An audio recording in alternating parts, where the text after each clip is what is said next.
अस्सलाम वालेकुम नाजरीन, आज 25 सितंबर 2021 है और नाजरीन आज की इस वीडियो का मौजू इंतहाई अहमियत का हामिल है। और नाजरीन मौजू पे बराह रास्त आने से पहले मैं एक मुख्तसर वजाहत करना ज़रूरी समझता हूँ, और वो ये कि मैं उमूमी तौर पे इस किस्म के मौजूआत को ज़ेरे बहस नहीं लाता, लेकिन जब आप देखते हैं और तसलसल के साथ आप मुशाहिदा करते हैं कि मुल्क दुश्मन कुव्वतों के प्रोपेगंडे के साथ मिलकर मुल्क के अंदर मौजूद चंद बदखा एक तरफा तौर पे रियासती मफाद के ख़िलाफ़, मुल्की मफाद के ख़िलाफ़ एक मज़मूम प्रोपेगंडा प्रोपेगेट कर रहे हैं, तो ऐसे हालात में मेरे ख़्याल में अवाम की फ़िक्री और शऊरी रहनुमाई न करना ज़्यादती के मुतरादिफ है। अब नाजरीन मौजू की जानिब आते हैं। तालिबान के एक रहनुमा हैं, जनरल मुबीन के नाम से उन्हें जाना जाता है। उनकी जंगी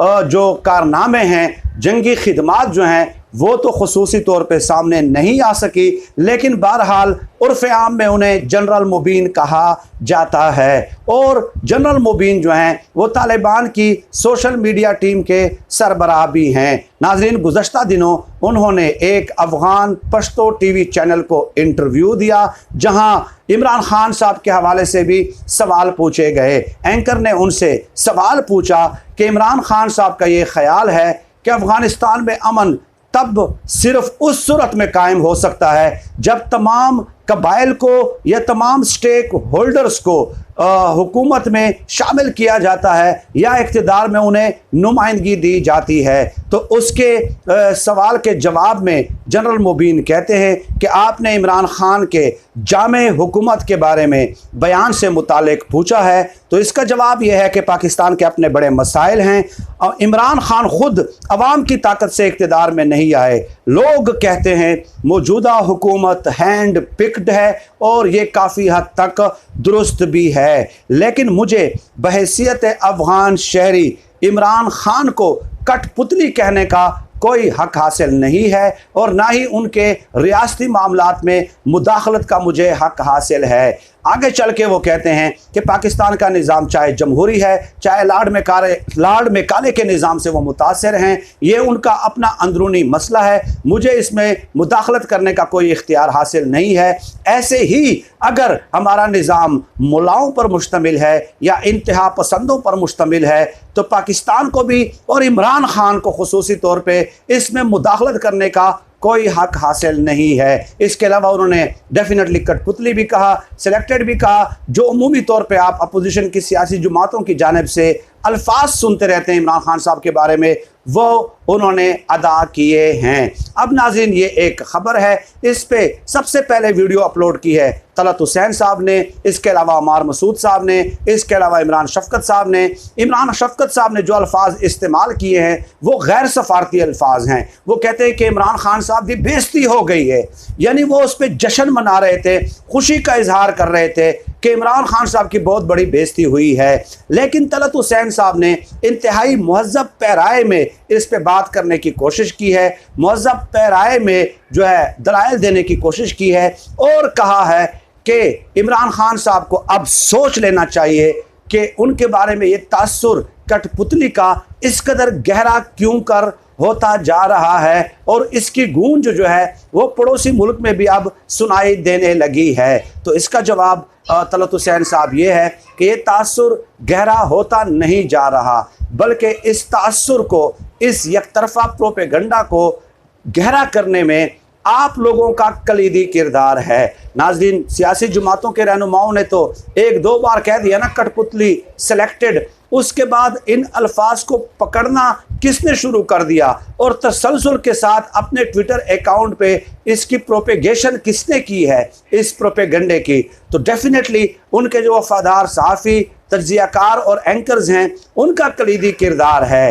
तो यही तो मसला है जिसकी वजह से हमारा आपके साथ इख्तिलाफ है कि आप एक तरफा तौर पे प्रोपेगंडा करते हैं। वो चूँकि जनरल मुबीन साहब तालिबान की सोशल मीडिया टीम के सरबराह हैं, डेफिनेटली वो इंटरेक्ट करते रहते हैं ना सोशल मीडिया पे। जब सोशल मीडिया टीम के सरबराह हैं तो उनकी नज़रों से भी ये ख़बरें गुजरती है, इसलिए उनकी ज़बान पे भी ये अल्फाज आ गए। वो खुद कहते हैं कि लोग कहते हैं कि इमरान खान साहब हैंड पिक्ड हैं, तो डेफिनेटली वो सोशल मीडिया पे फैलाई जाने वाली जो खबरें हैं इन सहाफ़ियों की जानिब से वो उनसे मरऊब हुए हैं, वगरना जनरल मोबीन ने किसी अदालती फैसले का हवाला नहीं दिया, किसी तहकीकाती एजेंसी का हवाला नहीं दिया, किसी इंटरनेशनल फोरम का हवाला नहीं दिया, फाफन का हवाला नहीं दिया कि फ़लाँ बैनुल अक़वामी इदारों ने या इलेक्शन से जो मुंसलिक पाकिस्तानी इदारे हैं उनके इदारों ने ये रिपोर्ट्स दी हैं कि इमरान खान साहब धांधली करके आए हैं।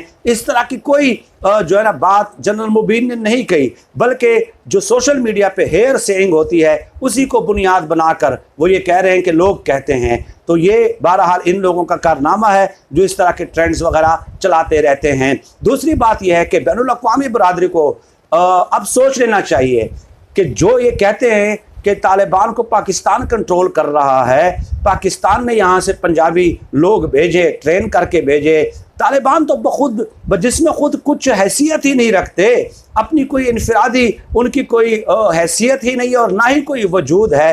तो अगर तालिबान को पाकिस्तान ने बनाया होता तो क्या इस तरह का बयान सामने आता? बेशक थर्ड और फोर्थ कैटेगरी या टीयरशिप है या लीडरशिप है ये, लेकिन बहरहाल एक मामूली बयान तो सामने आया है ना।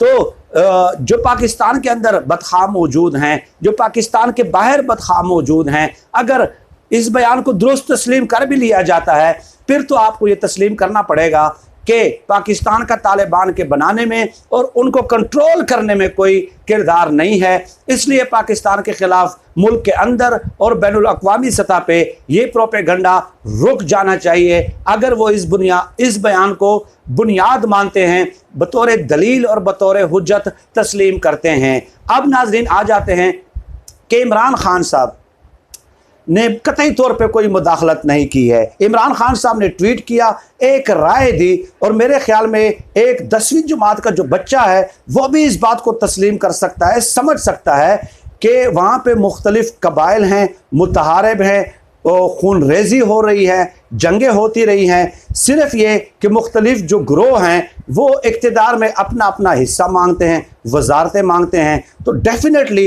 अफ़गानिस्तान में मुस्तकिल अमन सिर्फ उसी वक्त ही कायम हो सकता है जब तमाम स्टेक होल्डर्स को नुमाइंदगी दी जाती है इक़्तिदार में। तो ये बात तस्लीम करना, ये बात समझना या इस बात के तह तक पहुँचने के लिए कोई आइंस्टाइन होना ज़रूरी नहीं है।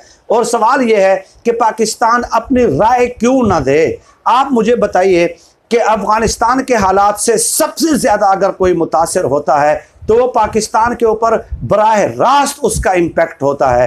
क्या पाकिस्तान ने गुज़श्ता 40 सालों से 30 लाख अफ़गानियों को पनाह नहीं दी? और क्या ये हकीकत नहीं है कि वो पूरे पाकिस्तान में स्कैटर्ड हैं? या तो अगर ईरान की तरह एक सरहदी इलाके में उनको पनाह दी जाती, रखा जाता, फिर तो बात अलग थी।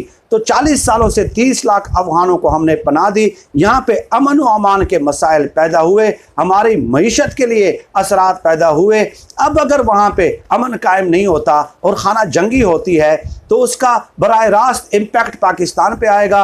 अफ़गानी अवाम पाकिस्तानी सरहदों के पास जमा होंगे, पाकिस्तान उनको पनाह देगा, एक बार फिर पाकिस्तान वो नताइज भुगतेगा जो गुज़श्ता 30-40 सालों से भुगत रहा है। क्या पाकिस्तान ने इस जंग में 70,000 जानों की कुर्बानी नहीं दी है? और क्या ये एक हकीकत नहीं थी कि अफ़गानिस्तान की सरजमीन पाकिस्तान के ख़िलाफ़ इस्तेमाल होती रही है, राह का गढ़ रहा है, और पाकिस्तान के साथ मुत्तसिल सरहदी इलाकों में राह के दफातर थे, और इसके अलावा यहाँ से मुला फजलुल्लाह कार्रवाई करके अफ़गानिस्तान में रपोश हो जाते थे और वहाँ से हमारे सिक्योरिटी फोर्सेस पे हमले होते रहे हैं। तो इमरान खान साहब के राय देने का मकसद मुदाखलत करना नहीं है, सिर्फ इतना है कि अगर वहाँ पे फिर खाना जंगी होती है तमाम तर कंसिक्वेंसेस हम ही को बर्दाश्त करने होते हैं, जो कि मैंने अभी तफसीलन आपकी खिदमत में पेश कर दिए हैं। तो इतना कुछ करने के बावजूद भी एक राय देने का भी क्या हक हम महफूज नहीं रखते ताकि हम महफूज रहें? ये राय सिर्फ अपनी हिफाजत के लिए है, आपके अंदरूनी मामलात में मुदाखलत के लिए नहीं है। फिलवक्त नाज़रीन, आज की इस वीडियो में इतना ही। वीडियो का दौरान या तवील हो जाता है, इन्हीं गुजारिशात पर इत्तिफाक करता हूँ। किसी और नशिस्त में इस हवाले से इंशाअल्लाह तआला तफसीली तबादला ख्याल करेंगे। पाकिस्तान जिंदाबाद। अल्लाह हाफिज़।